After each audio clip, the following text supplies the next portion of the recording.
right, I'm Joe Turner, and this is City Manager Unfiltered, a podcast by a city manager for city managers and other public sector executives. Super geeked about this show. I'm jacked. I'm pumped up. I have a very special guest. His name is Daniel Rosemond. He is the former city manager for Hallandale Beach, Florida. He was wrongfully terminated a few years back in 2016. He subsequently filed a wrongful termination lawsuit and would end up winning a $4.4 million judgment. However, he has yet to collect on it because the city is appealing that verdict. He wrote the book, Death of the Public Servant. I've read it twice. It's a fantastic book. I highly recommend it if you haven't picked it up yet. But he is the author of Death of the Public Servant, and we're going to talk about his book here today. This is part one, called Death of the Public Servant. Part two will be a detailed look at his lawsuit, the legal case. That will be called Revenge of the Public Servant. And then we're going to kick out a part three because there's so much to cover that we're going to go over some interesting stuff. We're going to go over some stuff that's just going to blow your mind with respect to our profession. And that is called Betrayal of the Public Servant. Part three, Betrayal of the Public Servant. Daniel, I'm so glad to have you on the show. I've been wanting to do this interview with you for a while now. Tell us about yourself. Introduce yourself to the audience. Thank you, Joe. It's a pleasure to be here. I've been following your content for a while now. And as you and I had talked offline, our thought processes have really crossed paths for a while. And it's eerie because I've been watching your LinkedIn posts and some of your content material that you've posted. And you and I got to tell the audience this story about how we actually connected. You know, you posted something that was really almost like taken out of one of the chapters in the book. And I just felt like I had to reach out because that had been like the third time that had happened. And I just felt like, okay, this is now bizarre in terms of how parallel, our thought process had been. But anyway, it's great to be on your podcast. I really appreciate what you're doing, man, for the industry and for just being the voice that a lot of people that have walked the halls of City Hall as a municipal executive don't have. So a little bit about me. I'm a former municipal executive, been in the business for upwards of 30 years, cover kind of the ins and outs of my start in the book, but suffice it to say, the culmination of that career was about 7 years ago when I was with the city of Hallandale Beach and became city manager after being a deputy, and it ended horrifically. And horrific is not an exaggeration. Yeah, it's an understatement. Yeah. And so I was forced to have a career pivot in 2018. As a matter of fact, I got to shout out our organization because just yesterday, July 31st, we celebrated 5 years of our organization, a nonprofit that I started. You're talking about the East to West Corporation? Yeah, East to West. Yep. Yeah, so we started July 31st, 2018 in California, your home state, as a matter of fact. Yep. Yes, sir. And you've been listening to the podcast, right? Yes, sir.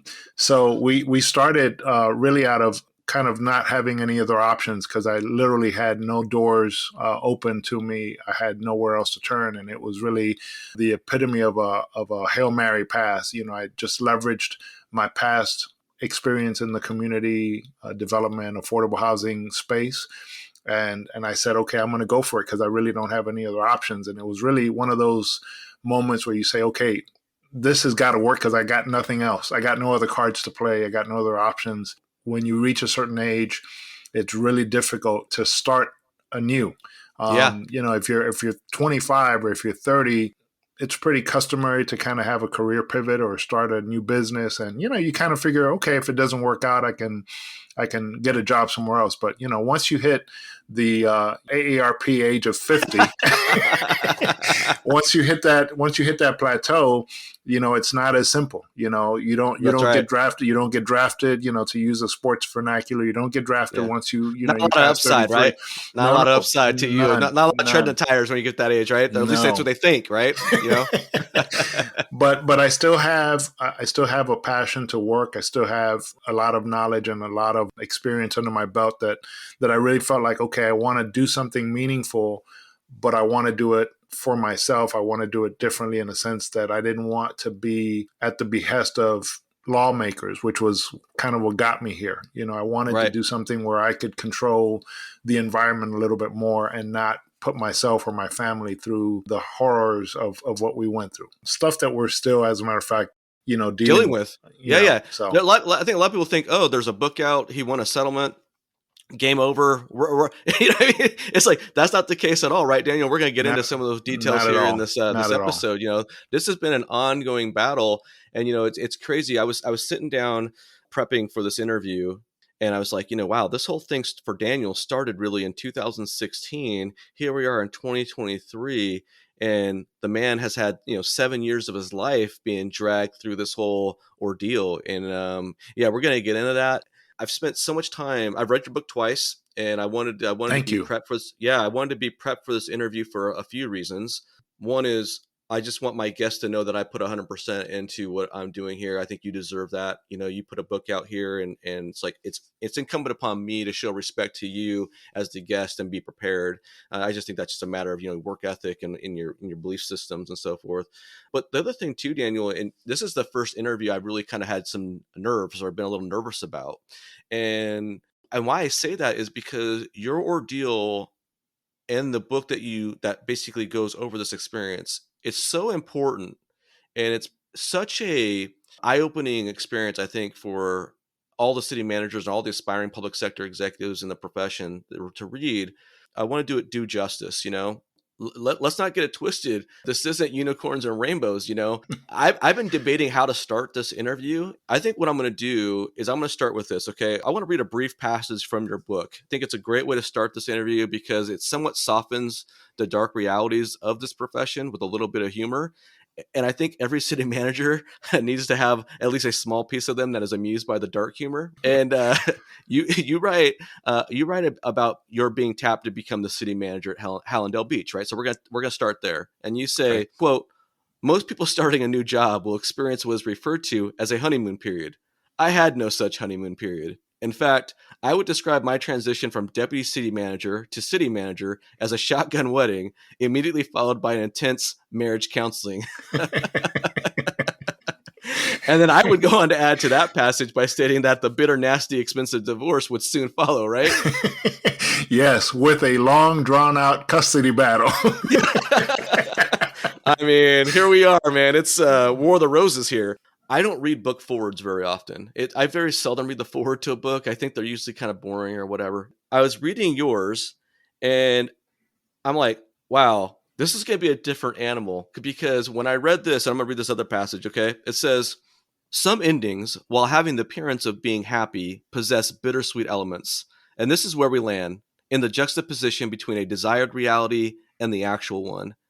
And I was like, "Oh, brother, we're gonna be on for a ride here because this isn't you trying to say, hey, everyone go in to be a city manager. It's all good. The water's fine."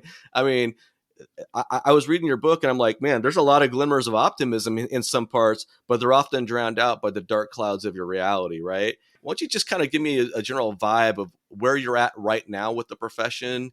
And because you had also, and I'm sorry to monopolize the conversation, but I mean, I just wrote down so many notes here, and you're talking about governing bodies here. And you say, rather than exercising deference to the subject matter or technical experts, the order of the day seems to focus on advancing a short-sighted political agenda in a manner that decimates the credibility of the professional manager. Yep. So what is the state of the profession right now, in your opinion, as far as city management? Because I'm not going to sugarcoat anything. Do you think people should be getting in the city management business? I'm not one to kind of blow the roof off of an institution. It's almost like, to give you an analogy, somebody who's going through a divorce who, poo-poos on marriage. That's not me. But I will tell you that if you're going to go into it, the objective of my writing the book is thinking about the 20-somethings that are thinking about going into the profession who have no real clue about what it's like, who think, the corner office is great. I'm going to have this 6-figure salary. I'm going to have, all of this glitz and glamour. Yep. Sounds sexy. And really, it sounds sexy. It sounds appealing. Who wouldn't want to go into it, right? It's a very altruistic profession, very noble. And really, one of the things that wasn't being said, it wasn't being taught, was the reality. I wouldn't even call it the dark side. It's the reality. And so it's important that when people are going to go into something, that they be fully aware of what they're getting into. And that's really what the book is intended to be. The way I couch the book is it's part academia, but part, kind of me telling my own story. So yes, my story is in some cases unique, in other cases very, very common to experiences that others have gone through. But I attempt to provide, the history of the profession with kind of some of the things that happen in the profession that a lot of people don't want to talk about. They don't want to talk about this idea of, elected officials that are the governing body making decisions and really dictating the people that have been in the profession, who have studied, who have gotten the technical experience and really cut their teeth on it, to have some clown who just got elected, who was a plumber or who was, something else, who all of a sudden now is dictating the CEO of a municipal organization. Right. And that part is we don't often talk about. At least when I went to school and got my public administration master's, I was never given that insight. I was never given a book to read that would give me the realities of that. And so I felt compelled to write about it and to talk truthfully. And I was very careful not to have a tone of, because I'm mad, then I'm going to poo-poo on the entire profession. Right. I wanted to give a very candid but also neutral representation of the profession. So to answer your question, I still believe that it's important. And if you read the book through the end, one of the things that I really have to promote is this concept of greater civic engagement, because most Yes. of our residents are not involved. And because they're not involved, you've got these elected clowns who make these kinds of decisions that affect the constituency. Yeah. And that's the part that to me is the most compelling. People have to they have to wake up, they have to understand what's going on in their local governments. Everybody's so consumed with what happens in Washington D.C., when in reality that's so far removed from the everyday realities that you need to really get involved. You need to really pay attention to who your governing bodies are, the decisions that they're making. This ordeal, my ordeal, I haven't seen the final tally in terms of what defense counsel's legal fees have been. But just to give your viewers or your listeners a comparison, my settlement, according to my employment agreement, was $92,000. Yeah. 2016, the city of Hallandale Beach was paying more for office supplies than the cost of my settlement. The Yeah. line item budget for office supplies was greater than $92,000. So that tells you the ridiculous nature of the decisions that many of the elected officials are making. Because in a real practical world, private sector, they don't make decisions like that. They're like, look, what's the bottom line? Just pay the person what they're due and move on. Why are we going to do this? There's different accountability metrics, right, Daniel? Absolutely. Because in the private sector, they have to answer to the shareholders, or they're the owners themselves making those decisions. And when in this environment, you have the elected officials who are basically playing with the taxpayers' money, right? Correct. It doesn't sting like that. And that's what I talked about in episode 2 on negotiation of contracts. You got to remember, they're playing with house money. They don't have any risk or skin in the game, right? That's right. We're the ones that bear all the risk as city managers. It's very frustrating. Daniel, when you talk about this book, Death of the Public Servant, I wanted to ask you, I don't know if I'm reading too much into this or not, but I wanted you to maybe elaborate. Is the title Death of the Public Servant versus Death of a Public Servant? Was that a conscious decision, the and the A? Because when I was reading the book, it kind of struck me as you made a conscious decision to use that little subtle tweak in the language, because this is a intensely personal autobiographical story, but you're not saying death of a public servant as in myself. You're saying death of the public servant. Can you speak to what went into that title? Absolutely. And interesting catch on your part, because my editor and I went back and forth on that through several emails. And I stuck to the number one, because I knew it was going to be much more of an attention grabbing title. That subtle word difference was going to really draw in potential readers of the book. It speaks to a broader umbrella or a broader net on the industry as a whole. The term public servant is synonymous with a lot of different roles in the public arena.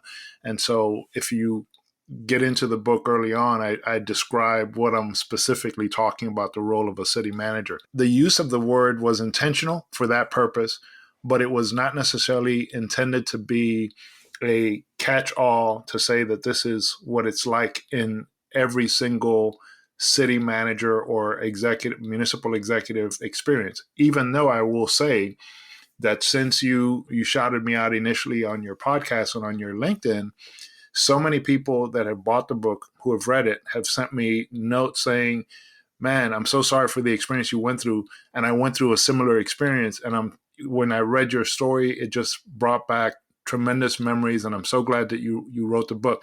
Those notes for those listeners, that the individuals that wrote me those notes, those things were super, super validating to me, because Awesome. it told me that what I wrote about was not just me venting, it was really me exercising an expression that many people in the profession felt or had experienced but had never expressed. So I really felt like I was expressing my story, but I was also expressing elements of other Our people's story, stories. or our Yeah, story, right? yeah, yeah. That's, that's, and it's interesting you say that, because that's how I felt with my LinkedIn posting and whatnot. It's like I've had so many people write me and say, "Man, I've gone through something similar. Thank you for saying that." I know I'm repeating myself now because I've said this in multiple episodes of the podcast, but it is refreshing and validating to have people say that. And when I was going through your book, Daniel, I had so many roller coaster emotions or feelings, right? And one was this deja vu sense that we just talked about, right? I mean, there were times, Daniel, when I'm reading your book and I'm like, did I write this book? And I know I didn't write it, and I'm like, did I plagiarize Daniel Rosemond on my LinkedIn? Because I feel like I wrote almost verbatim, word for word, on several of these passages, as you alluded to, right? So there was Yeah. this amazing sense of deja vu, like, man, I'm connected to this person, or he gets me. And I think every city manager or public sector executive who reads this book is going to say, you know what? I know exactly where this man is coming from, what he Mm-hmm. means. And Mm-hmm. we talked a little bit before. I wanted to bring this up. I think that your book should be required reading for every MPA student in this country. And I don't know what kind of conversations anyone's ever reached out to you or not, Daniel, but I have some professors who follow me. I'm going to give you a shout out and a plug. I think every professor who's in the or every MPA program should be including this book in the curriculum, because students need a real world practitioner's perspective on this business. And no disrespect to professors, but a lot of the professors who teach MPA stuff, they haven't necessarily been in the game, or they haven't been in the game Correct. in a long time. And these students need to get the real, genuine article treatment of what it's like to be a city manager. And you encapsulate so much in this book. Have any professors by chance ever contacted you about your experience? Well, one of the endorsements was one of my former MPA professors, Dr. Ganapati. So shout out to him. He's was my first kind of test read of rough draft of the manuscript, and he was the one that told me. He goes, Daniel, you gotta publish this thing, because a lot of students don't get this perspective. They'll get the perspective of an elected official, a governor or a mayor or something like that, but never from that practitioner's perspective. And he says the way that you write, the way that you talk about the story is so fresh and Real. so real and so tangible, because it's not just esoteric concepts. These are, day-to-day things that you deal with as a municipal executive, and you provide examples of what you went through. And he says, I think that that's going to be so valuable. So back to your point, I had heard that from several other people. So I started the process of getting the book reviewed through the Public Administration Review Journal, which is the Okay. first step. We're hoping to hear back now in September. The process takes about a year. So as soon as it was published, I reached out to the professor that oversees that portion of it. I got an endorsement from another professional colleague. Shout out to Russell Muniz, the town of Southwest Ranches. And so he wrote the recommendation, and then I submitted that. And so we now have to wait for their process to be completed. So once that happens, it'll be much easier. Once it's recommended or an established publication by PAR, then other professors can certainly recommend or encourage their students to read it. But I agree with you. I think it's something that, as I was an MPA student myself, I never got anything like that to Right. read, or we were never encouraged to have anything like that. And I so it mean, was, again, yeah, Daniel, I mean, leadership's important, right? I get it, organizational behavior, all that stuff. But I mean, we also need some real world, glimpses into the profession when you're a student too. And I think we're doing a big disservice a lot to our students by not giving them this real world perspective. And I've read Cheryl Scully's book, which is a great book, Greedy Bastards, but I don't think there's any other book out there right now that encapsulates, summarizes, gives you the true sense of being in the profession like your book does. And I Thank you, just think man. it's an amazing read. We're going to come back Thank to a you. little bit more on that, but I want to kind of get into a little bit more of the meat of what transpired. And so the audience can kind of get what's the story with Daniel, right? And I'm going to give you a little quick summary, and you can jump in and correct or add anything to it that you want. Got it. So you get tapped to be the city manager of Hallandale Beach in October of 2015. This is a 3-2 vote, and we're going to come back to that. So you get tapped on a 3-2 vote to replace Renee Miller. She was leaving to go be a mother. She wanted to raise her family, and she was getting out of a very stressful profession, and you are basically tapped to be her successor. So you get selected on a 3-2 vote, and then you become the actual city manager in reality in January of 2016. You fast forward, there's an election in November of 2016. We all know there was an election, right? We talked about, you couldn't have missed it if you're alive. Yeah. And then late November 28th, 29th is actually there's 2 days there that's important, but the 29th, you basically get informed that you are being terminated, and then you have to go into an appeal process, a hearing process in December. So basically, you were in this job for less than a year, and you were wrongfully terminated. We're going to get into that in a little bit. Wow. I mean, that's kind of where we stand, right? And then you have this 1-year experience, and here's impacted the next 7 years of your life with the lawsuit and the financial fallout and so forth and so on, right? Is there anything you want to add to that little summary there? You think that kind of gets people up to speed? Because we're going to dig into the nitty gritty, but I mean, yeah, it gets people up to speed. The only thing I would say is, being a city manager in a city like Hallandale Beach, it's the equivalent of dog years. So 1 year is like 7. So I will tell you that. Fair point. Even though it's on the calendar, it's 1 year. Man, I'll tell you, all these gray hairs that the listeners can't see.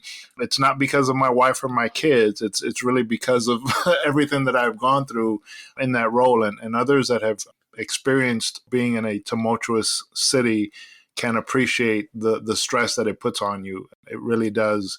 You can't measure it just in terms of calendar days. It really is differently. And speaking of your wife and kids, we're going to come back to them because I know they've been a huge, tremendous support for you, and you guys have gone through this battle as a family, and you're fighting together, and we're going to come back to that. But I got to be real, Daniel, right?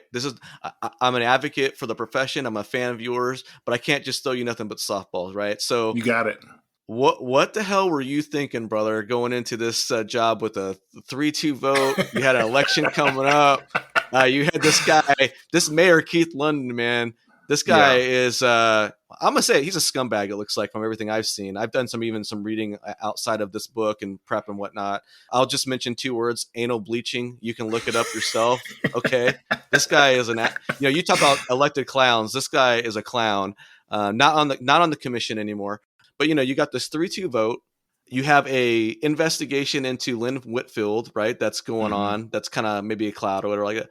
What were you thinking, bro? What were you thinking about that? You put the pedal to the metal and said, "I want that first title, and I'm damn the torpedoes. We're just gonna go and get it," right? Let me tell you, it's a fair question, and it's to use the baseball analogy, it's kind of a high and tight pitch, right? Yeah. So real high, real tight, real high and real tight. I knew that it was an uphill battle.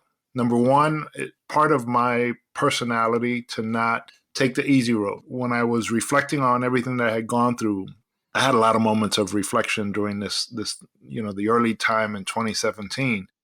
But I thought about all of the past jobs that I had. It seemed like I was always going into a role where there was some adversity, some negativity, some rough terrain that I had to traverse. So it was almost like, okay, this is consistent with who Daniel Rosemond has been in his entire career. I've always kind of either intentionally or unintentionally gravitated toward roles that had challenges associated to them. That's number one. Number two, the way that I'm wired, it's like, let's go. All right. Yeah. You don't like me now, but guess what? I'm going to prove you wrong. I'm going to turn the corner. And that's just part of what drives me. Is if it was easy, I almost wouldn't be motivated by it. So I was thinking that it was also part of the discussions that I had had with a couple of the elected officials, knowing that the dais was divided, and it wasn't divided just because of the vote for me. When you look at their track record as a council, they had always been divided on virtually every single issue. So I also Right. looked at it and saying, well, this is not personal. They're just a dysfunctional group of elected officials.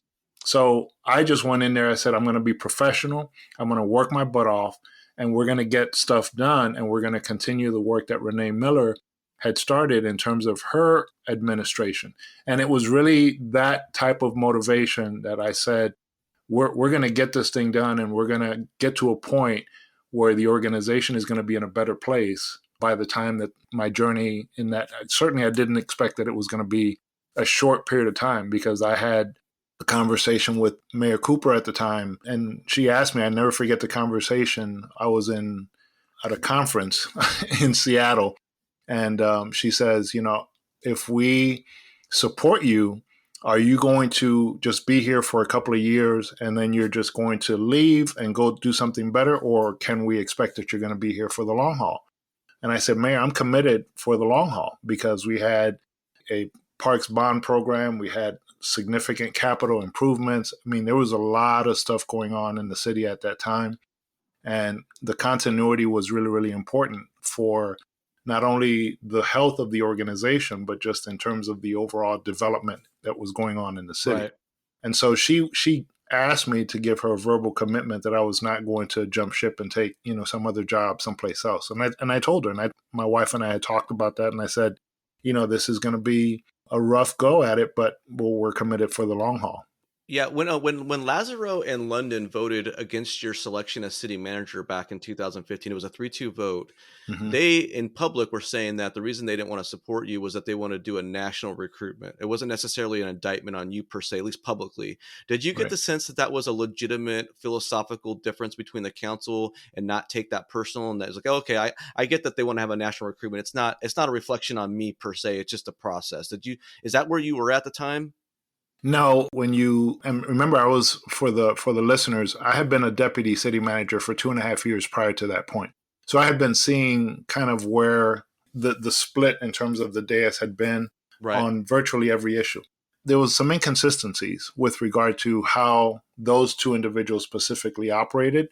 And so that whole desire for a national search was not necessarily their consistent pattern, because in other cases, if there was a candidate that they wanted, then they wanted to bifurcate the process.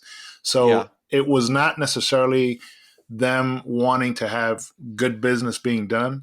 It was a power struggle. They wanted their way. Whatever it took to get their way, right? Yeah, it was. Exactly. They We were wanted their way. chameleons and malleable. Yeah, Right, yeah, right, yeah, right. So yeah. they would find an alternative method to be able to push back on something that the mayor and the other two, the voting block was split 3-2. And so that anytime that there was something that one side wanted, then they would push back with, well, we need to do it, in this case, a national search. So that's what it was. So there's another element to your getting hired as a city manager that, to me, I think merits a little bit more explanation or detail, because I think this was also something that really kind of caught me when I was reading it. So Lynn Whitfield is the city attorney at the time, and she has filed a complaint. I'll let you kind of summarize that. You were brought into this process by the investigation, or the investigator, to basically testify or give some evidence or whatever about her case. And you had some things in there that were not so flattering about Mayor Keith London. In fact, he was the vice mayor at that time. Vice mayor, Mm-hmm, excuse me, mm-hmm. vice mayor. And basically, you alleged, and I believe you, that he basically asked you to help him circumvent the Florida transparency laws with respect to counting votes of other council members. Mm-hmm. And you had reported that in this investigation. So this investigation was dropped in the public domain about a month after you assumed the role of city manager. So I think like in February of 2016.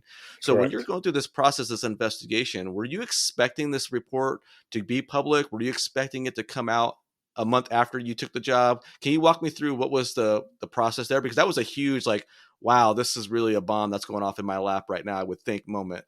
It was one of the many bombs that was going off in my lap at the moment. But no, for context, Lynn's investigation actually started back in 2015. She filed the complaint in 2015 as a hostile work environment. And so that the listeners understand, and those that are familiar with Hallandale Beach know that there was a lot of contention, specifically between Keith London and Mayor Joy Cooper. And that contention goes back to an election that was back in 2012, where I think they both ran for mayor, and there was a lot of mudslinging on the part of Keith London toward the mayor, and even delved into some personal family matters that was really inappropriate. When Lynn Whitfield filed her complaint, I was one of two deputies at the time. The issue really was, Joe, that the commission had launched this independent investigation, and they said anyone who has any evidence or experience regarding Keith London's behavior specific to discriminatory practices is encouraged to come forward and speak up. And I remember us in the manager's office, Renee was the manager at the time, having this conversation about, we all knew that he was a bully. We all knew that he really abused staff members, was really disrespectful. He was just an awful, awful individual. And I will interject there, because even after this whole episode in 2015-16, you're long gone. You can read articles and see him even engaging that behavior, even up until he left office, essentially. Correct. Or whatnot. Correct. I mean, he had a pattern of behavior. He had a pattern of behavior, and it wasn't limited to just city staff. I mean, this is an individual. I remember there was one meeting where there was an elderly resident who came to talk about parks, and this individual from the dais berated this person so much so that it was an embarrassing behavior pattern on somebody, just two adults. We're taught as kids, you respect your elders, and even if you disagree with the person, you still are respectful. And the way that he would just treat people from the dais, it was literally the epitome of a bully pulpit, right? Well, and not even just residents, but even his own colleagues on the commission, right? Correct. I mean, like I said before, he, the funny part is the whole anal bleaching thing, which I'll let people look up on their own. That was actually towards one of the female council members who voted to get rid of you, who they were allies. Yes. And I will maybe get into that a little bit later. But I also read an article that he referred to another commissioner as a migrant worker, and basically was impugning that person. It was like completely, below the belt and disrespectful. And it's who he is, man. I'll say it. He's a scumbag. I'll say it. I don't care. It's who he is. So that was the context of what we were dealing with. Very nasty person. And so what was happening was, and I have to put this in context because it's a very fair question, in terms of the motivation behind testifying. My testimony was part of Lynn Whitfield's investigation. I struggled as to whether or not I wanted to participate in the investigation. As every normal human being would, because there's consequences to standing up and doing the right thing in this business. But you know what, man? What came to mind, I remember a conversation between my dad and my brother when I was a kid, and there was this guy who was a bully, and I was in junior high. And I remember my dad and my brother telling me, look, you got to stand up to bullies. You can't let them take your lunch money. It's like 100%. You may get your teeth knocked in, but you got to fight, because if you don't fight, they're always going to take your lunch money. And so I remember my brother telling me one time, he says, the key is, if you're going to get into a fight, you swing first. Take the first swing and make sure you land a solid punch, right? So in my mind, I didn't have the intention of being the aggressor, but I also felt like, okay, so if I don't stand up and say something, then who will? What's interesting was that in my investigation, the investigators asked me if I had ever observed Commissioner London be disrespectful or look at people differently because of their race or their gender. And I said, no, I think he's an equal opportunity butthole. He treats everybody like crap. Like, it didn't matter, black, white, gray, in between. He treated everybody like crap. And so the issue toward the end of the investigation, they asked me, so have you ever seen him do anything inappropriate? And I said, well, there was this time, and this was during the time that Renee Miller was on maternity leave, and she had left me.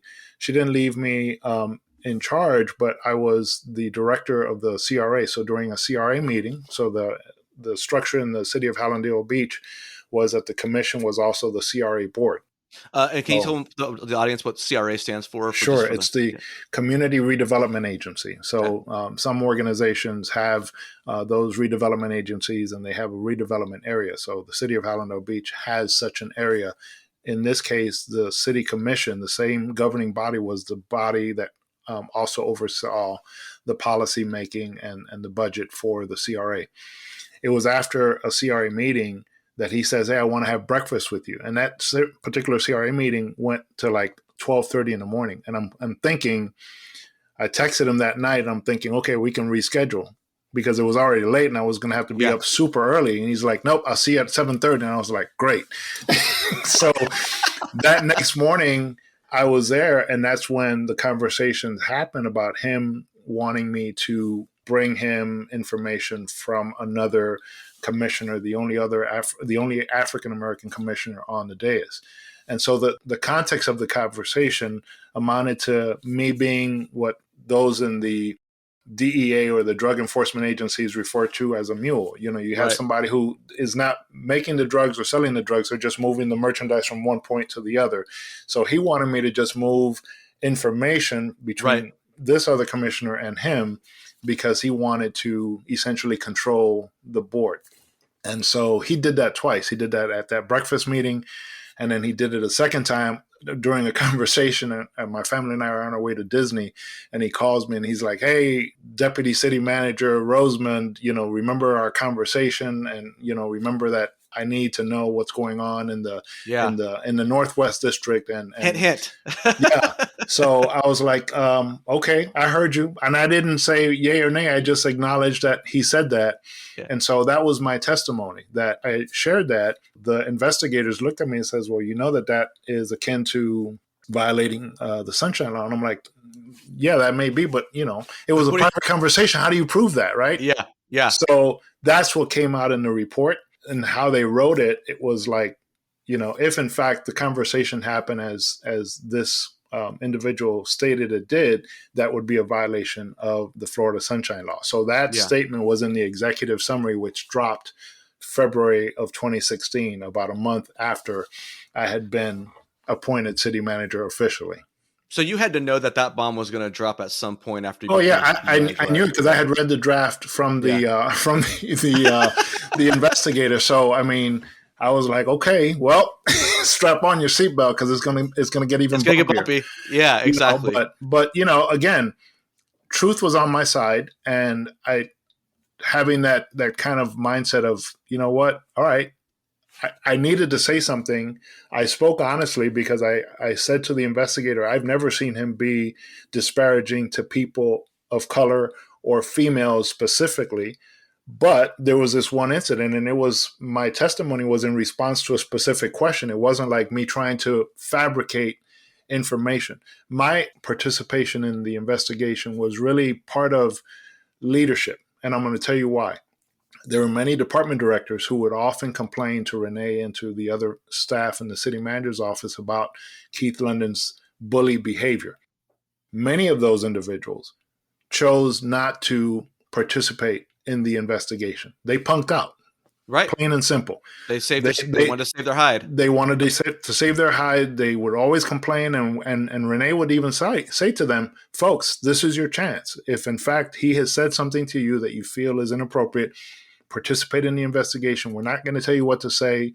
The investigators are independently hired. Whatever they ask you, you respond honestly." So that was protected process.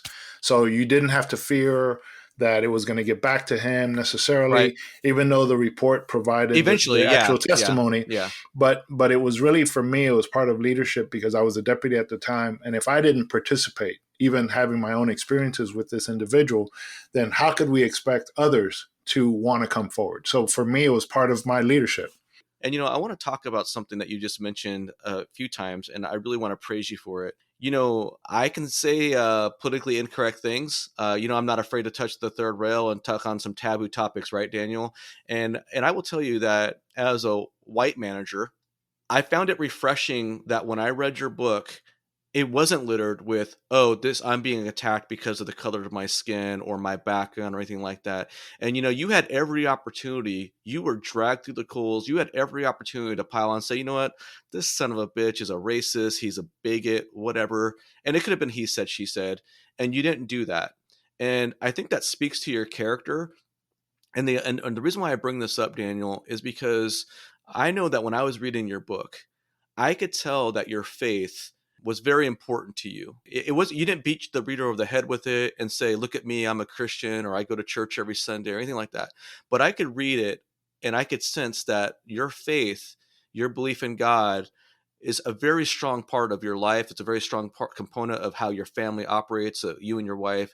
Can you speak to what impact your faith has had, not only on your leadership style, but also getting you through this entire episode or this ordeal that you're actually still going through at the moment?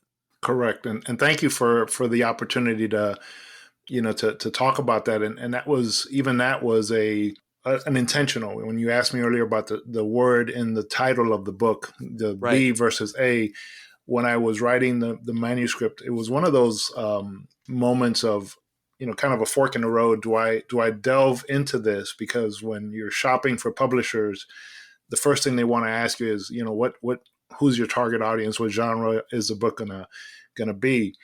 And I didn't want it to necessarily be a Christian audience book, Right. because the elements, as you pointed out at the beginning of this podcast, is a wide range of topics that I wanted to cover, but I also wanted to make it personal. And so to make it personal, I couldn't talk about one aspect of who I am without really talking about another aspect of who I am, and my faith, my relationship with Jesus is not something that I put on as an afterthought or only on Sundays. It is who I am. And so I had to really talk about it in the sense of, it's because of that faith in a person that has kept me sane, number one, and has really dictated how I've handled not only the writing of the book and how I retell true elements, but also just in terms of trusting others and trusting a supreme sovereign power to govern justice in this particular case.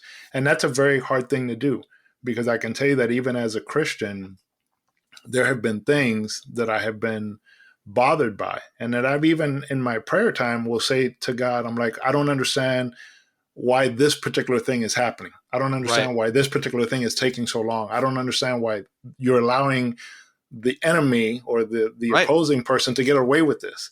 I, and I hear and you. it's okay, Yep. and it's okay to be honest. In my relationship with God, it's okay to be honest, because he already knows. So me not telling him something that he already knows is kind of dumb. It's like, okay, I might as well say it, because I know you already know I hear what's in you. my heart. And Yeah. so I have that type of a relationship with the Lord, and my family and I have had to really cling on, almost like, uh, Yeah. with White with knuckled, with right? white Hanging on the knuckled, precipice of the because, cliff. yeah, Yeah. because you have nothing else. Honestly, you have nothing else. And in this particular season, where we didn't know where money was going to come from, my wife and I for many years were without health insurance. So it's like, God, just keep Rolling us dice. healthy. Yeah. Yeah, Rolling the just keep dice. us Yep. healthy, because you never know. You go to the doctor, you get a diagnosis, and my wife gets her annual mammograms and checkups, and every time that we go, there's a bit of apprehension. It's like, okay, are we going to get really bad news? And so Right. all of those things are committed to, our faith and praying that God is going to keep us healthy, God's going to keep us fed. And if you look at my waistline, he's clearly done that. I mean, so we've been able to not miss a meal. We've been able to keep a roof over our heads despite the circumstances. And that's, I won't skim on saying, well, that's because of how smart I am or whatever. No, that's all God. I mean, Yeah. he's been the provider, and he's been the sustainer in this entire season. And I really had to give him the acknowledgement in this book, not as a proselytizing effort, but Right. really just to be completely candid with the readers, to say, this is Who I who I am. am, and this is what Right. has really been the foundation of us getting through this process that we're still going through. Yeah, I wanted to give you an opportunity. There's a lot of talk about DEI and stuff in society nowadays, but I'm not sure it's all. I think it's selective DEI because a lot of times when a Christian wants to talk or wants to talk about their faith, there's a recoil. Oh, we can't have that conversation. It's taboo almost. And so I wanted to give you an opportunity. And in our pre-interview conversation we had this past weekend, you told me, "Hey, Joe," I asked you if there's anything that's off topic. If you didn't want to talk about anything, you said, "Hey, I'm an open book. We can talk about anything you want." I'm going to hit you with a question that I didn't ask you during the pre-interview, but I've talked about it during the negotiation episode in episode 2 of this podcast, and our spouses and the impact that this profession can have on our relationships and even divorce. You have been drugged through the mud through this ordeal, and you have lost your livelihood, right? You've Hmm. lost your identity as your career identity. Right. It's basically been an attack on you as a man, providing for you, your family. You've had to move in with your children and consolidate your family expenses to get by. And your wife has been a very strong rock in this entire time for you. But I'm wondering, have you guys did you guys ever struggle with your marriage and have talks about getting divorced or anything like that? Or were you guys just Not rock solid this entire time? not even, man. And that's also a testimony to our faith system because there are many times that during this ordeal that what I was going through, my wife and my children really didn't understand the psyche. I would retreat in many cases to solitary places. I mean, I write about taking on being an Uber driver. Sometimes it was really just to get away because I just Right. needed to be alone. And even Yep. though I had passengers in the back seat, they're doing their thing and I'm just driving. I was like numbness, just being away. And my wife would be like texting me, is like, when are you coming back? You need to be here. And so we would have disagreements because there were things that she wanted me to share that I just didn't know how to articulate. And she felt like I was shutting her and the kids out. And it wasn't that I was intentionally shutting them out. I just didn't know how to really verbalize the emotion, the various levels and complexities, because I just didn't know what I was feeling. But separation or divorce or anything like that was never a case. In fact, it made us grow even stronger together. We purposed to begin something that we would do when we were newlyweds. We would pray every night before going to bed together. So we reinstituted that, and so since that we've been praying every night, just thanking God for another day that He allowed us to get through. Right, like okay, Yeah. we weren't evicted, we still Right. had food in the fridge, there's still gas in the car. I mean, we made a lot of financial adjustments as a consequence of everything that had happened. But through it all, our relationship, not just as husband and wife, but as a family of four, we've got two adult daughters who have been, I mean, I cannot underscore how much of champions those two girls have been. They have essentially said, okay, Dad, you lost your job.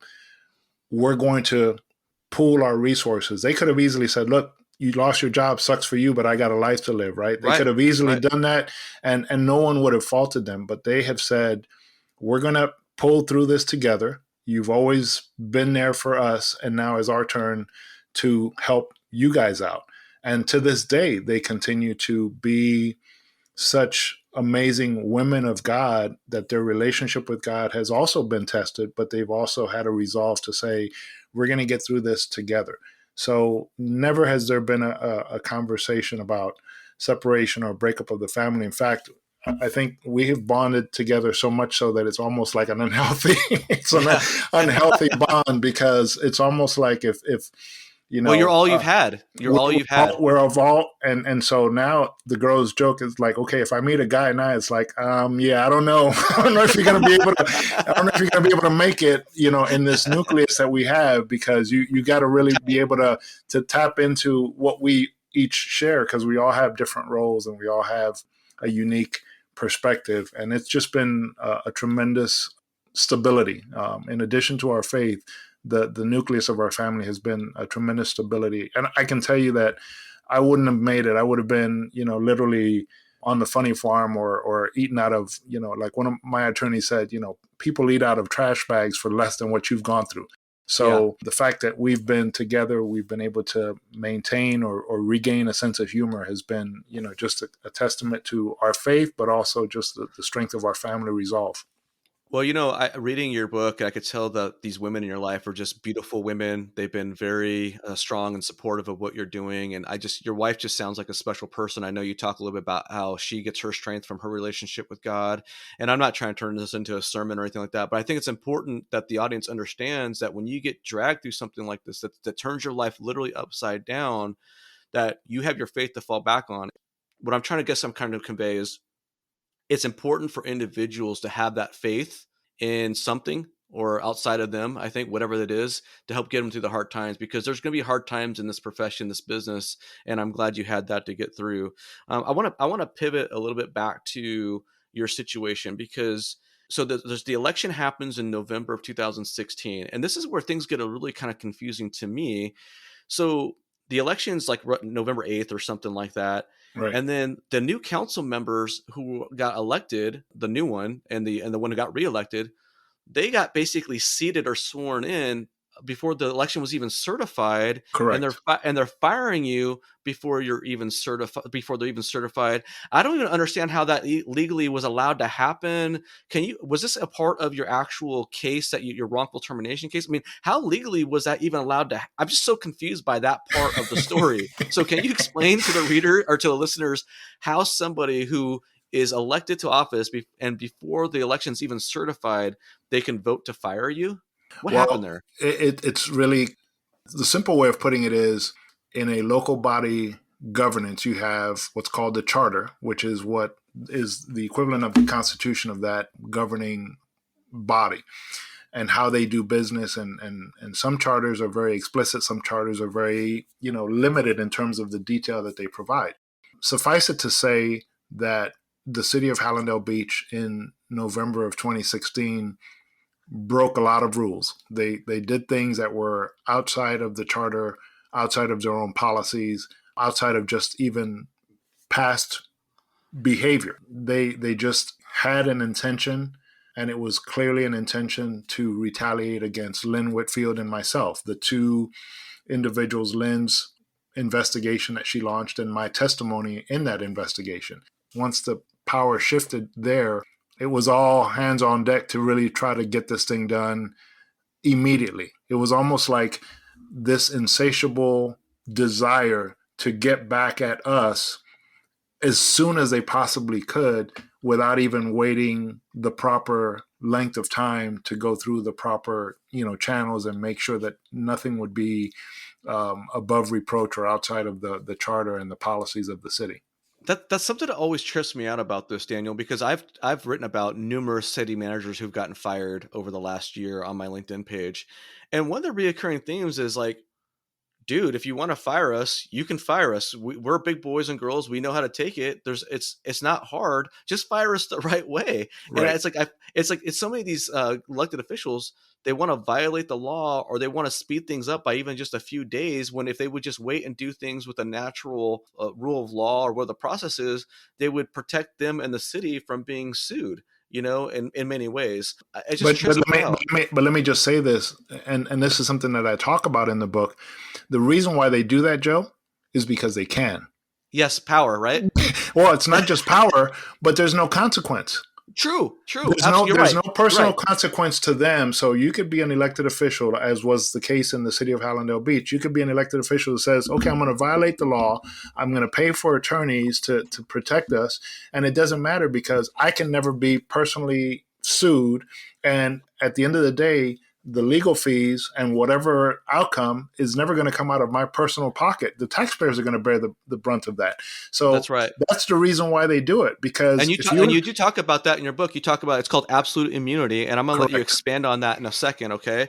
Because yep, I did write down a passage from your book on page 19, and you're talking about absolute immunity and the idea that elected officials can essentially get away with, figuratively speaking, murder. mm-hmm. And you write, what if the elected official does not go about their duties in an honest manner? Instead, what if, for political purposes, the official carries out their duties in a reckless manner by making knowingly false and disparaging remarks that dramatically affect an administrator's ability to perform their duties and earn a living? More profoundly, How does this absolute immunity impact the overall public and the sound, efficient delivery of government services? Mm-hmm. And so, why don't you speak a little bit about, if you could, briefly about what absolute immunity is, because you're just sort of, we just brought the conversation right into that domain. Yeah, this is a designation by the Supreme Court, and I'm overly simplifying it just for purposes of our Right. listening audience. But it's a designation by the Supreme Court that says that individual in an elected capacity is immune from being sued for activities that they perform in that capacity. You could take a president, you could take a mayor, you could take a governor, and in that capacity, they can say, Joe Turner is XYZ, and it doesn't matter. Joe Turner can never sue that individual elected person because they are immune from that lawsuit. It is a protected designation by the Supreme Court. Why is that? Because as we write about, it's really intended to encourage people to get into the elected profession, that they would not have to be subjected to any kind of lawsuit. But I guess it's so. I think kind of put a finer point on that.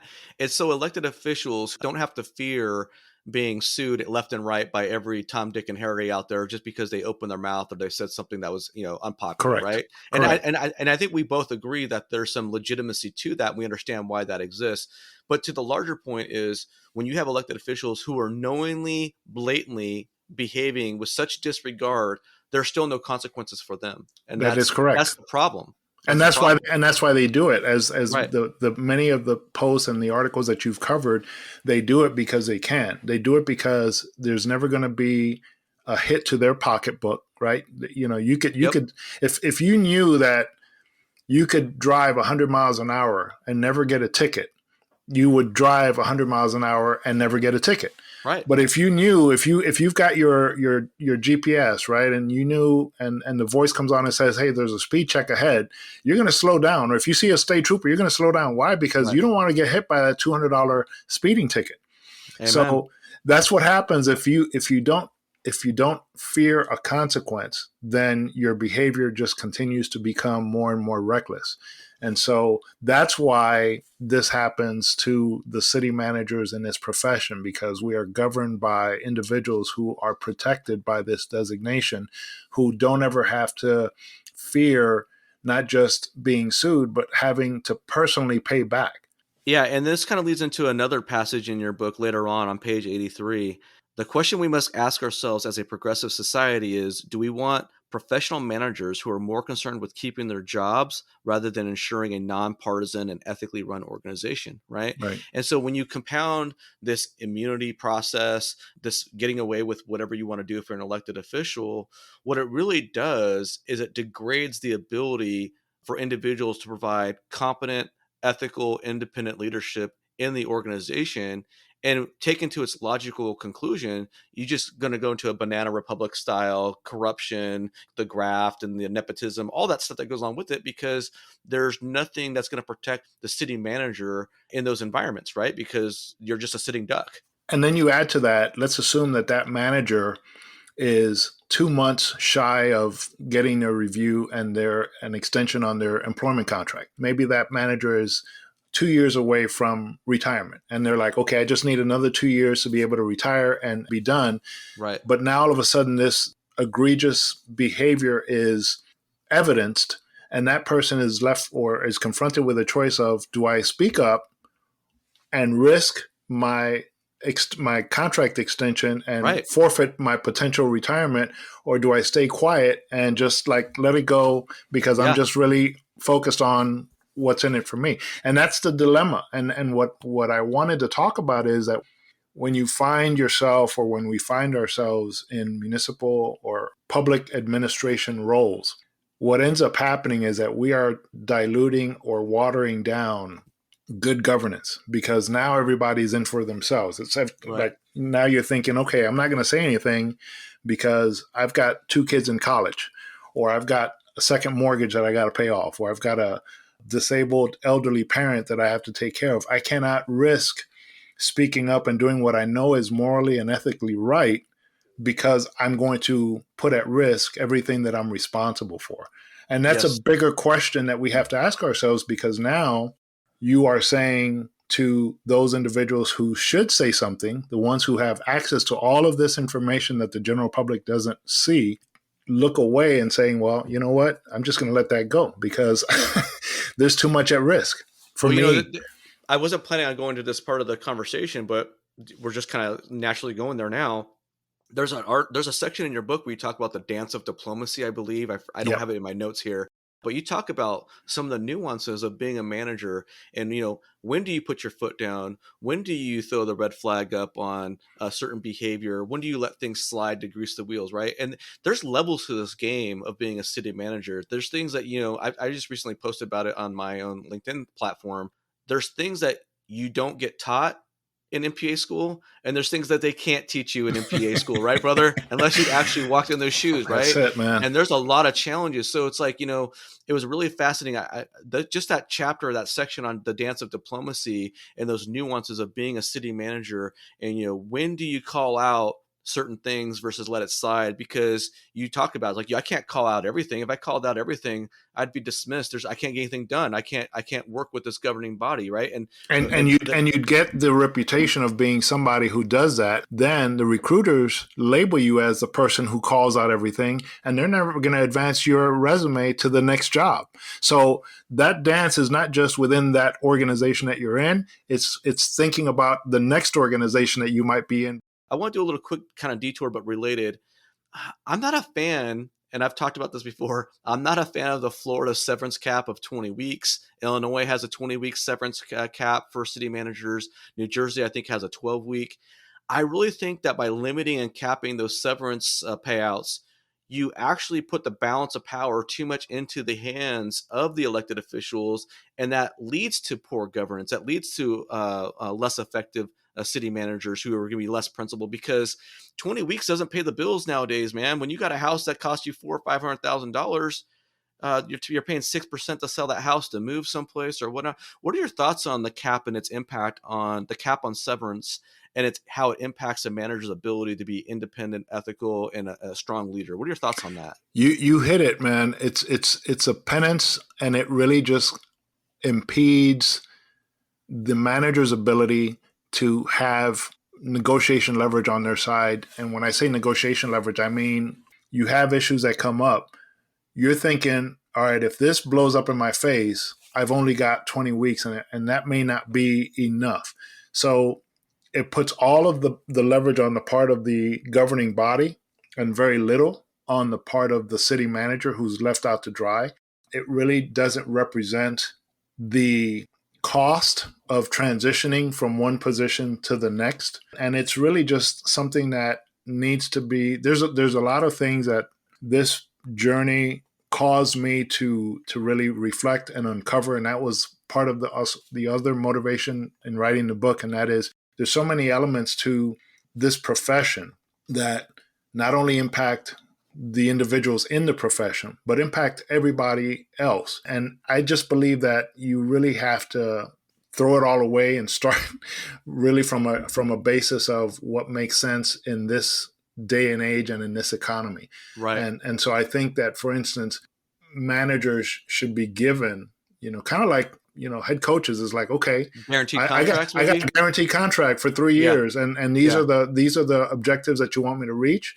And if for whatever political reasons you don't want me to stay, and a year into the contract, you're going to pay me out my other 2 years. Yeah, and and you're right. You bring that up, and I'm with you. And it's interesting because we have different schools of thought, even amongst our peers, right? Anyone who's read my content, they know that I'm pretty hard on being aggressive negotiators for getting what's due us as far as for the risk that we take. I think there's been a paradigm shift in the industry over the last couple of years, and people aren't catching up to the increase in the risk profile. The compensation hasn't risen to adjust and compensate for that risk that we're taking on. And I would say this, there has to be some sting when it comes to firing a city manager, right? If there's no sting, then you just churn through them. It's just churn and burn, churn and burn. And it leads to very poor governance. And, we talk about the volatility and risk profile of this industry has increased over the last several years. Well, the way you get that volatility and the risk profile to decrease, to go down, is by increasing that sting and by making it more difficult to get rid of managers, right? I mean, they say hiring a city manager is often the most important job of a city council or commission. If it's so damn important, then how about you spend more time than an hour interview and going through making that process and then just deciding 6 months or a year later you want to toss that person to the curb and move on to someone else. And I think and how about I don't mean to cut you off, no, but no, please. how about you also reevaluate the executive recruiter that you're going to use for that purpose to make sure that that recruiter is not at the behest of your, individual whims, and that recruiter is just, pandering to what that particular elected official may want. It's like, okay, if this is the most important thing and you're representing your constituency, how about really doing it professionally, ethically, and comprehensively, as opposed to saying, okay, you want somebody who's 6 feet tall with, blonde hair and blue eyes, Right. or I want somebody who looks like me because that's a representation of the demographic, when those characteristics or components should never really be factored in. What ends up happening is that you have this dysfunctional process Right. amongst people who, by the way, many of which are not trained in human resources or evaluation of performance or anything like that. True. So it's Yeah. just a you know what show. Yeah, I'm so glad you said that, because a rant that I've been going on, and in fact, I'm recording this after I just recorded my episode yesterday. That's going to go out on Wednesday. I know it's a little confusing, but the next episode before this one that's going to be published is actually about holding the executive recruiters accountable. Who's holding them accountable? But it's like the way you decrease the volatility in the profession is by paying us what we're worth, right? The value that we bring to the organization. And I think there's got to be some sting to it. So I didn't want to get off on a little sidetrack on that. It's just something that's a little bit of a pet peeve of mine, Daniel. But I'll move on to now to back to your story. So the new council members, they get seated at the end of November and they vote to terminate you. Because you're the city manager, required to hold a hearing in order to basically confirm the termination, right? So Right. you're voted to be terminated in late November, and then Mayor London, decides he's going to hold it right in between Christmas and New Year's, when he knows that you and I think your attorney was even going to be out. No, the mayor's going to be out of town. You're going to be out of town on vacation. I think your mayor even had or your attorney had plans and had to change them or something like that. So he decides to hold this hearing, and it's basically a Mickey Mouse sham trial. You can't even present witnesses or anything like that. Can you walk us through that experience and what have you? Yeah, man. Again, they violated every single rule that the city had established. If you think about it, why would you, as a city government or a municipal government, why would you have such an important decision unless it was something that, like, the person had died or the person had been arrested or something that was an emergency situation? Why would it be so urgent that you would have such an important decision to happen around the time of year when most of the time either people kind of are on recess or things are a They're little not bit lax? engaged. They're not engaged. Yeah. And neither is the public, by the way. Yeah. So it tells you something about the motivation behind this particular thing. So yes, my attorney was going to be out of the country. He asked for an extension to be able to do it. I think it was January 4th. Doing it at that time would have been within the parameters allowed by charter. But this vice mayor, he was like, no, we're going to do it again. The meeting on the 29th of November was before the individuals had been certified. The new commissioners had been certified by the Broward County elections clerk.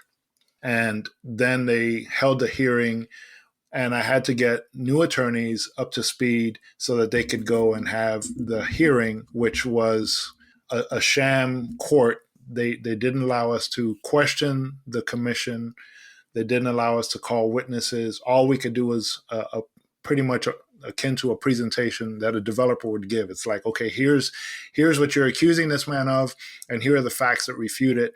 And those things were there. In fact, one of the few people that were in the audience, which was someone who was a kind of a supporter of this particular commissioner, after hearing the presentation by my attorneys, said, you guys ought to really rethink this, because you can end up paying a lot of money to this man just because of, the stupidity. He didn't use that word, but Right. the stupidity of what he was being accused of. It was a surreal experience, Joe, because it was laughable, but at the same time, it was so real that it became one of those things that I just couldn't believe it was happening. There was no truth to any of it. And the way that the city went about it, it was completely retaliatory in nature. And like I said, if you had been somebody who really wanted to get at somebody, you could do it in a much more methodical way. But it speaks to the nature of the individual at the root of it all. He just couldn't help himself. He couldn't So help himself. So, there was a part in the book where you talk about how Mayor London calls you into his office, right? And you're like, man, what does this guy want to talk to me about? And you guys end up having, this is before you get terminated, the vote to terminate you. And basically you're told like, hey, your time's done here. And you were under this expectation or belief that you were going to be terminated without cause, and you'd collect your severance and you'd move on, right? We had a separation agreement. My attorney at the time drafted a separation agreement, and the separation agreement was a 2-page. It was very Cut and dry. simple. It's cut and dry. It's like, okay, this is what his employment agreement is. If the city decides that they want to terminate this individual, we're done. It's a real simple thing. So I've always been confused by that section of the book, because was that just what changed between that conversation and the actual vote to terminate you with cause, which rocked you to your core? Did you think London was the entire time going to do a bait and switch, or do you think just something happened? Like, what do you think happened there? Because why have that conversation with you if you're just going to fire you with cause? I think when you look at the personality type, it was really one of those wanting to have me let my guard down and Punish almost you? and just punish me, to just demonstrate that he had all of the power to be able to Yeah. do that, because nothing really happened. There was nothing that occurred in between or behind the scenes. It was really just him wanting us to come in almost unprepared in that meeting, to then have it. And in that meeting on that November 29th, he said on the record, if you resign, then we won't proceed. But by resigning, he had already said, these are the things that I'm being accused of. Right. And if I resigned, I'd have to forfeit my severance package. So it's like, no, dude, I'm not doing that, because I'm not going to admit to something that I did not do. And then he proceeded with the full on, we're going to fire you with cause. So it was a Now, complete bait and switch. Now, I probably should have mentioned this earlier in the podcast. I'm still a rookie when it comes to interviewing guests, so I apologize. But, we should probably go over the 3 accusations that were made against you by London. Can you walk us through real quick, for the benefit of the audience, what these egregious violations were that you were supposedly guilty of in order to fire you with cause and go down this whole, lengthy road of litigation? Yeah, the 3 stated reasons. The first was a P card purchase on an airline ticket, and it was, the context was not provided to the audience when the allegation was made. This was the actual conference in Seattle that I alluded to earlier in the show, that I had a conversation with Mayor Cooper about taking on the role. I wasn't even the manager at the time. I was a deputy. So I was going to an ICMA conference of all places. Okay. And because it was Seattle, I originally invited my wife, and she says, look, it's too long. I don't want to go. And I said to my oldest daughter, who's a foodie like me, I said, hey, I'm going to Seattle. All these places on the Food Network that you've been wanting to go to are in Seattle. You want to tag along? She's like, I'm there. But she goes, but I'm paying my own way. And I said, no problem. I'll hold you to that. So when I'm booking the ticket, we had been encouraged to use a P cards for all of our transactions. So I always have booked my own travel, because I like to be able to dictate when I fly, what time I take off. So I wanted to make sure we were both sitting together. So I bought both of our tickets. I did my expense report, and I told Renee at the time, I said, hey, I'm taking my daughter. She's like, fine, no problem. And I said, I'm going to reimburse it. In fact, she's going to reimburse it. There was nothing surreptitious about this. There's nothing nefarious. They make it sound like you're trying to sneak something through or bilk the city for, taxpayer funds for personal expenses. That's all bogus. Not only that, man, when I came back, when I had to fill out my expense report, attached to my expense report is the check for not just my daughter's ticket, but also a room service meal that she had ordered when I was at the conference. It was $43. Now, I could have easily said, yeah, that was a meal that I bought. But because of who I am as a Right. person, it's like, no, this was a meal that my daughter had ordered while I was away at the conference. So the amount of the check was for that, a portion of the ground transportation and the ticket. So we repaid it. I repaid it the day after I returned from the conference. So that was reason number one. The second reason was there was a developer who happened to have the same name as an Oh, that's executive right. Yeah, recruiter. that's right. Yeah. How So ridiculous. Okay. yeah, All right. it was, Yeah. and it was almost, really disparaging because it was a Hispanic last name, and so we had hired, the city had been having trouble hiring a finance director, so I engaged a executive recruiter specifically targeting that industry, but the contract was for both the finance director, and then we used that person to also hire a CRA finance person, a community redevelopment agency finance person. And in the purchase order, we split the cost of the contract or the recruitment so that it would not exceed my purchasing authority. So that was the second reason. All this was provided as part of our attorney's presentation. The third thing was the developer who had given a check for, the CRA board had made a determination that any developer would have to give a pre-application deposit almost to prove their intention and their financial wherewithal when submitting a development application to Yeah. the CRA board. So that check submitted by the developer, Commissioner London said that I held the check for 10 weeks. The fact is, I was not even the person who, Daniel, you don't go to the bank every day, right? You're not it's dropping like off the Hallandale Beach checks. I was like, I don't even receive the mail correspondence that comes in, let alone deposit checks. But anyway, Right. this person filed. That's why your reaction is exactly the reaction when those stated reasons were mentioned initially. I laughed because I was like, Are you serious? I'm Yeah. getting punked, right? This is like Ashton Kutcher is walking through the door with the cameras at any Yeah. Getting moment. punked. Yeah, Yeah. I'm Yeah. getting punked. I'm like, no, this can't be real life right now. So anyway, those are the three stated reasons that were debunked in the presentation. But because the commissioner had his two allies that they were going to go through it, they went ahead and voted to terminate me with cause, even though they never read the information. They, according to London's own statements, they never researched it. They didn't do anything. They just went along with whatever he said as the stated reasons. Yeah, I thought it was funny. You noted in the book about how Lazaro always complained about not getting the documentation in Yeah. time, and yet this time she didn't have any complaints. And then you had I forget her whole name, Taub, Taub, Annabelle Lima Taub. Taub. Yeah, how she had just got seated that day basically. So how did she have any background information or know anything about? How did she have enough information to make a decision on your termination? Right. She didn't. But anyway, so that kind of brings us up to where the whole thing happens, right? So then they have this, sham hearing, they uphold the termination, and then shortly thereafter, you're in the process of, take them to court, and that's where Yeah, basically you filing start my this. complaint. Yeah, this goes on a 7-year saga or whatnot, and there was an interesting aspect to your book about that sequence of events, and it's something that I think is a very important lesson that city managers who are listening to this conversation need to take to heart.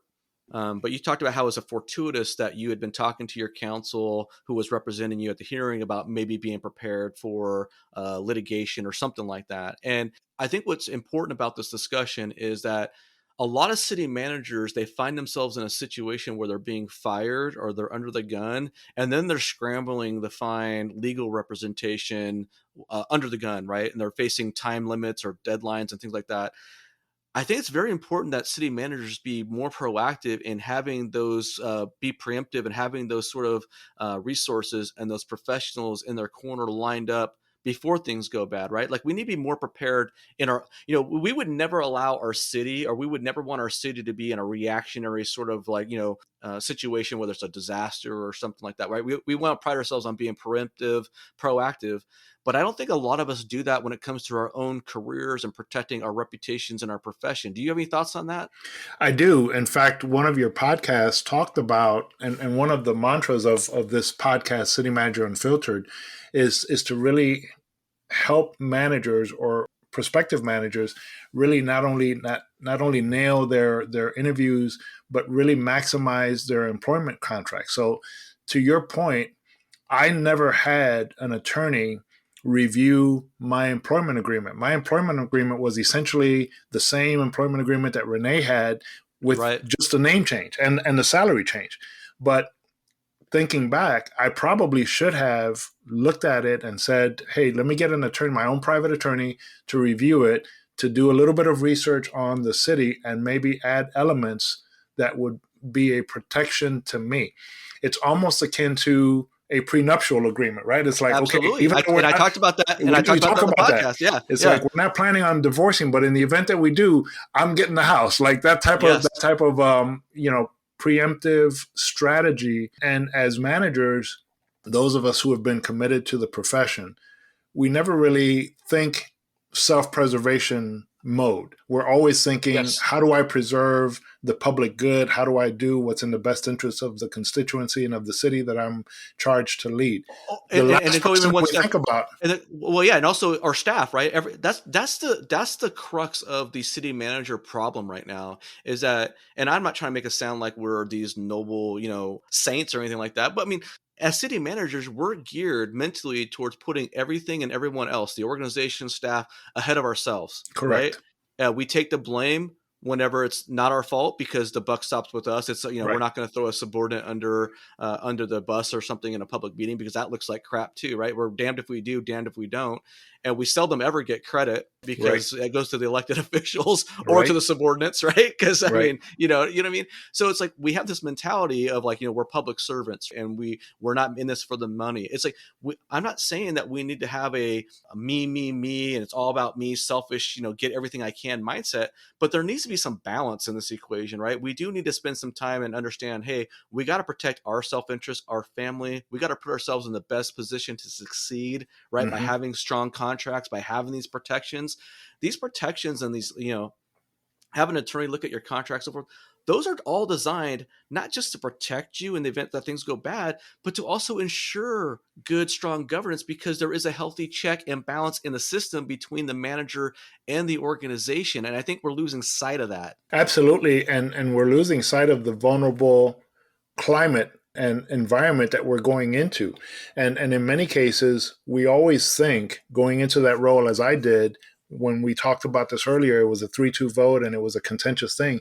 I went into it thinking, I'm so committed and I'm going to work my butt off that we're going to turn the corner and I'm going to get them to see how wise of a choice it was. Right. I wasn't thinking defensively, and I should have Yes. been thinking defensively. I should have been thinking, okay, regardless of how good you are or you believe that you are, Rosemond, the reality is even if you can literally walk on water and not get your feet wet, you are still going to be vulnerable Yes. and in an environment that potentially could land you in the unemployment line. And so I should have been much more proactive when it came to getting an attorney up front and renegotiating a contract that had much more teeth in it. That's such a great comment that you just made because it segues into a question that I had and I wasn't sure if I was going to be able to fit it in. So on page 104 of your book, you have an interesting passage that really resonated with me because it basically asks a very important question about the long-term success of a city manager. And I'm paraphrasing because I don't have the exact line here. But you said something like, is getting real substantive results more important or the manner in which you do those things as a city manager? Mm-hmm. Because what you just hit right now on is something I've suffered from. And that is, hey, I consider myself to be an elite individual. I think I'm very intelligent. I think I'm very savvy. I think I can add a lot of value to an organization. I know I add value to an organization.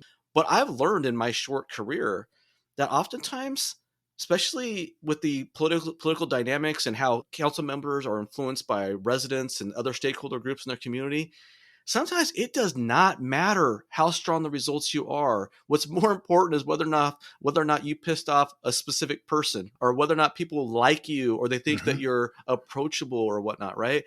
I think a lot of times we as managers, we have this myopic sort of short-sighted tunnel vision view of like, oh, if I get results, or maybe I'm speaking for myself and I'm projecting here, if I get results here, I'm safe, I'm good, I'm golden. But that's not the case, man, No. because you can get fired in this business even if you're an excellent city manager who gets the job done. I've seen countless city managers who get fired within months. I mean, months of having an excellent annual review. What happened? What happened? An election happened. That's what Yeah, happened. Yeah, yeah. it's like, Or you didn't return a phone call or answer a call when yes, some, very needy elected official, expected you to be at their behest 24/7. It's like they had a pet issue and they wanted you on the phone, and you were either spending time with your family or attending a kid's ball game, whatever the case may be. You just couldn't answer the call. I've experienced some elected officials, not in Hallandale, other cities, where they expected you to be available whenever they wanted you to be available. right. It's almost like your You're life and you don't you're have their any. back and call. Yeah, Yeah, exactly. yep, And so yep. that's what happens sometimes. And so even though you're getting results, guess what? You didn't answer the call, or maybe you had to speak to them sternly, or maybe you had to say no. And all of a sudden now it's like, well, you know what? I've lost confidence in Joe Turner. And you know what I find very frustrating? You know what I find very frustrating about that, Daniel, is because then what happens is the more savvy per se managers, which I would put myself, maybe I'm not in that category. The more savvy managers then become more focused on the PR sort of social interpersonal dynamic relationship BS than actually getting the job done, right? There you Because go, they man. know that. And so it just degrades the quality of leadership because they know that, hey, I need, in order to protect myself, I got to make sure I'm taking care of this council member's needs and their wants and everything else, or I'm taking care of this stakeholder group. And it doesn't become about what's best for the community as a whole. And Yeah. you get sacrificed. I mean, there's levels to this game. There's levels to this game. And that's why I use the sports analogy, because in sports, depending on, I don't know if you're a golfer, but if and the listeners may be familiar with this name, Jim Furyk, as a professional golfer, had one of the ugliest golf swings I've ever seen. But you know what? The guy was a solid PGA Tour professional. I don't know how many tournaments he won, but the guy was always in the top 25 of that very competitive profession, and he had a very ugly golf swing. It's not one of those swings that you would say emulate this guy's swing. But guess what?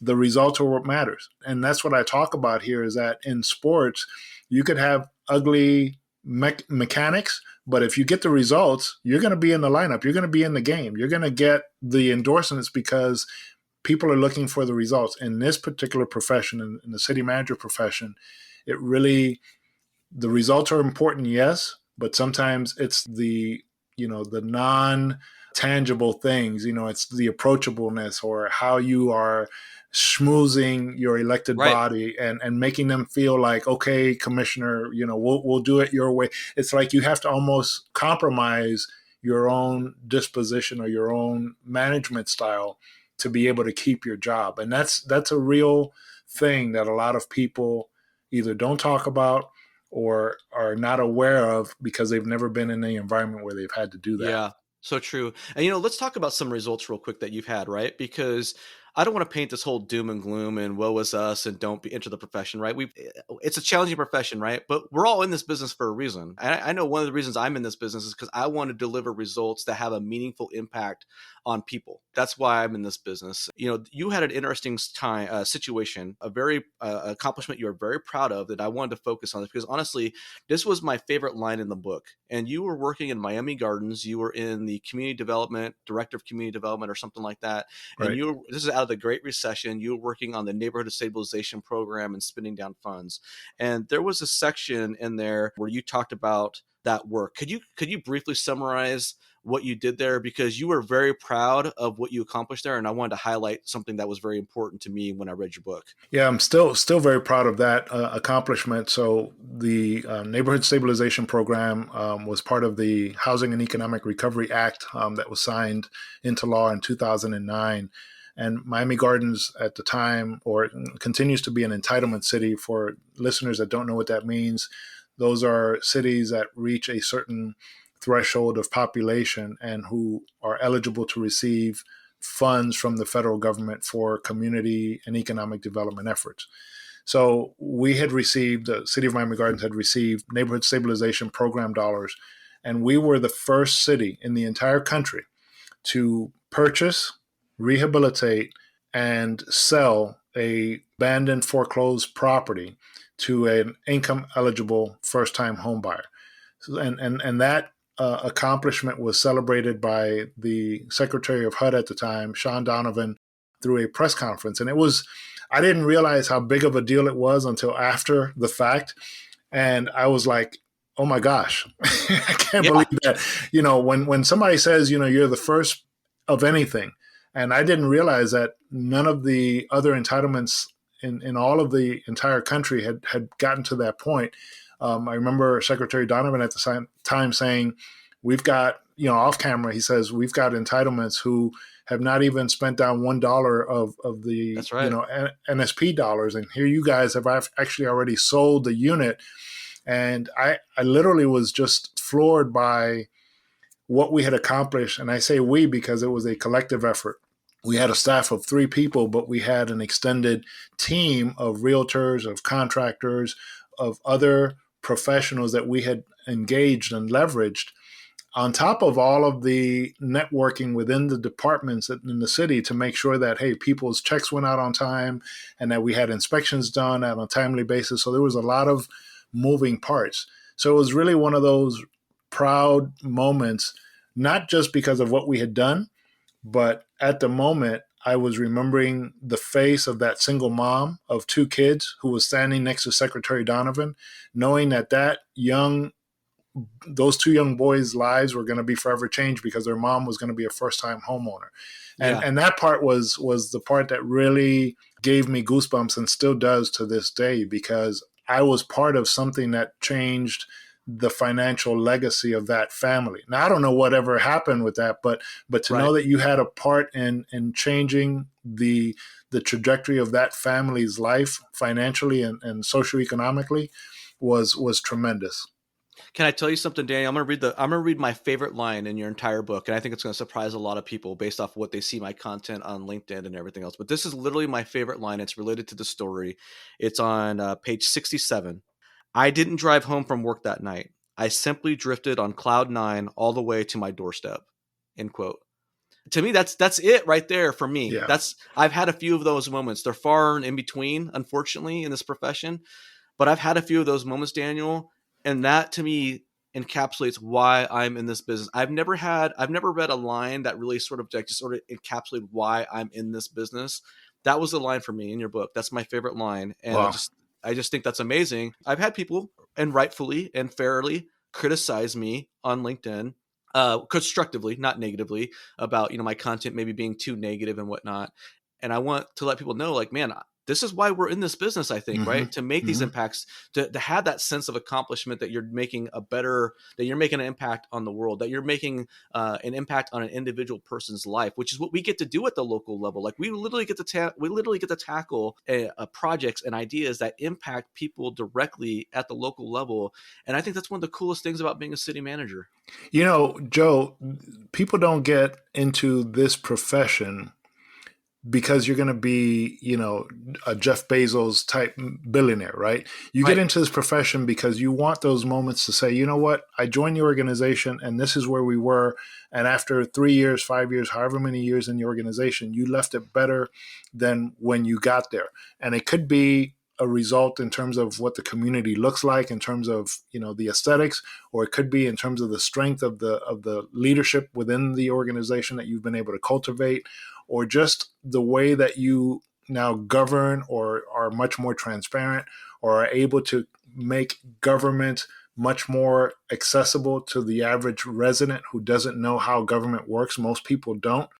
And that is really one of those intangible characteristics that I still have that within me in terms of people have asked me since I wrote the book. It's like, well, so are you saying that you'll never get back into local government? I'm like, I've learned never to say never, but I Right. can tell you that the element of being able to do things for other people or the community around you is such a magnet, and it's such a rewarding experience that it really is hard to put into words how it makes one feel when you've had a stake in being able to do that. Sometimes it's a very visible thing, and sometimes it's a very small thing that maybe you and one other person knows what it Yep. means to that person. Yep. But it's just a very rewarding thing. And when you lay your head on the pillow at night, you can feel good about what you did that day, or what you've been Amen. doing up to that point. Amen. Yeah, absolutely. We're coming up on the 2 hour mark here, depending on how I edit this down. So I'm gonna start wrapping this up now, Daniel, because we've gone a long ways. I haven't even got to all my questions that I wanted to ask you just about this section in part one. We still have an entire conversation to have about the actual lawsuit and the dynamics surrounding your lawsuit, which we're going to get into.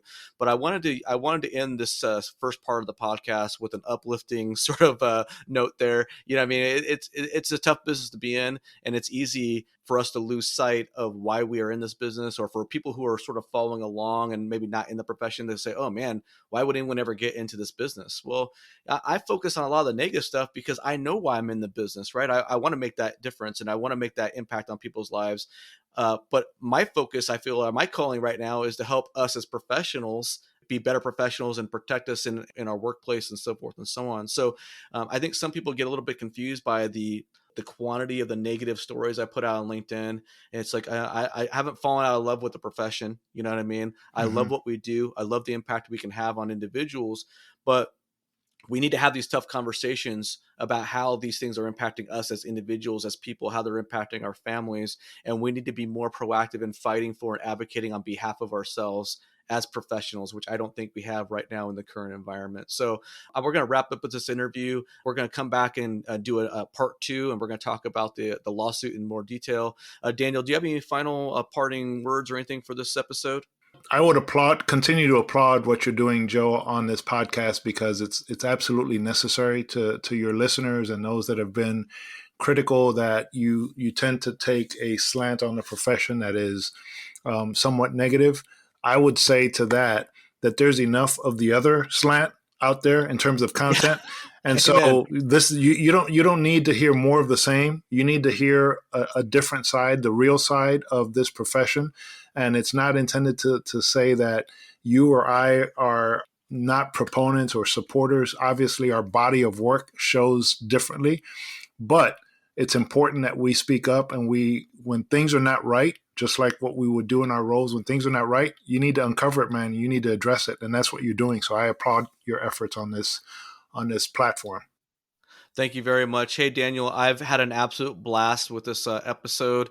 I really thank you for your time. I thank you for being a voice. I thank you for, man, just I thank you for sticking through it all, man, and getting through it, man. You've been through a lot, and I hope the readers, they go and they check out your book. I know a lot of people have purchased it already and have told you that, man. We need to support our own, right? We need to support our own when they're going through these battles, and I hope people will go out and check out your book and take a look at it. I hope you get it put into the MPA curriculum, so forth and so on. Thank you so much for being on this episode.